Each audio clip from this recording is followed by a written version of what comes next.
Assalamualaikum warahmatullahi wabarakatuh. Selamat pagi Bapak dan Ibu semuanya. Gimana nih keadaannya di pagi hari ini? Semoga semuanya sehat selalu ya.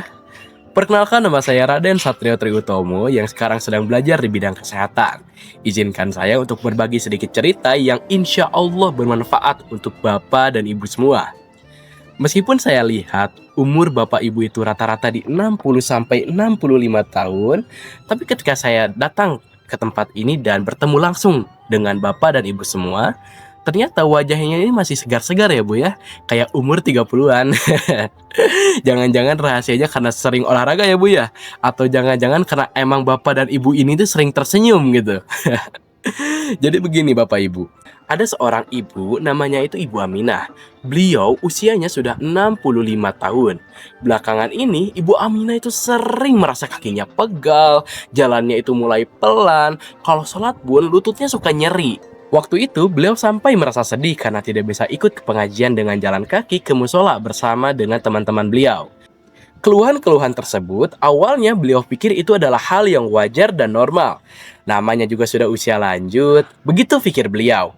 Tapi ternyata setelah ngobrol bersama cucunya yang memang belajar di bidang kesehatan, katanya badan pegal dan lutut kaku itu bisa dikurangi dengan olahraga yang ringan tapi rutin. Wah, Ibu Abina kaget dong. Ternyata olahraga itu nggak cuma buat anak muda, tapi juga penting buat lansia. Bapak-bapak dan ibu-ibu pasti bertanya, lalu apa yang dilakukan oleh Ibu Aminah? Ternyata beliau mulai mencoba olahraga yang sederhana. Misalnya, jalan pagi keliling halaman rumah selama 10-15 menit, ataupun peregangan ringan sambil duduk. Seperti mengangkat tangan ke atas, menggerakkan bahu ke belakang, dan menekuk kaki secara pelan-pelan. Bapak-bapak dan ibu-ibu, ternyata olahraga ringan seperti yang saya sebutkan tadi banyak sekali loh manfaatnya. Pertama, menurut penelitian dari Universitas Negeri Yogyakarta, olahraga teratur ini bisa mengurangi nyeri sendi sampai 30% pada lansia. Kedua, jalan kaki 15 menit setiap hari itu bisa membantu menjaga tekanan darah tetap stabil.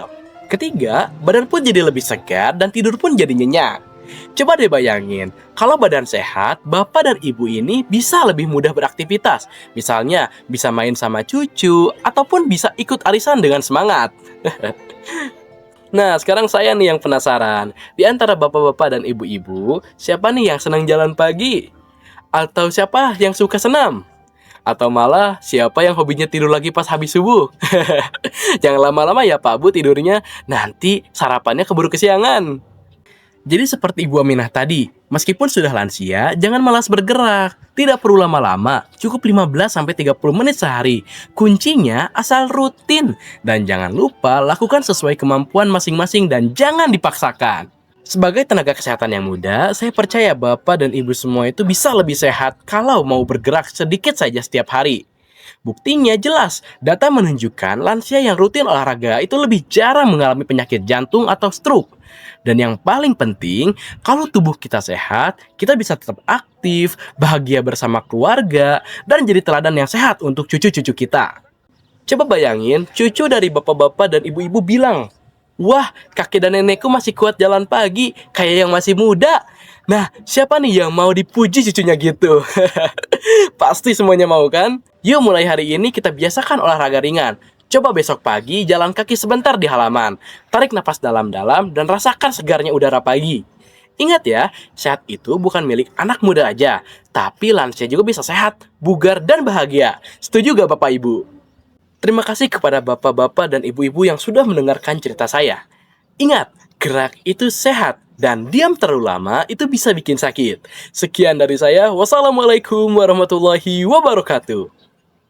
Anjing beres. Oke, akhirnya coba aing. Yuk.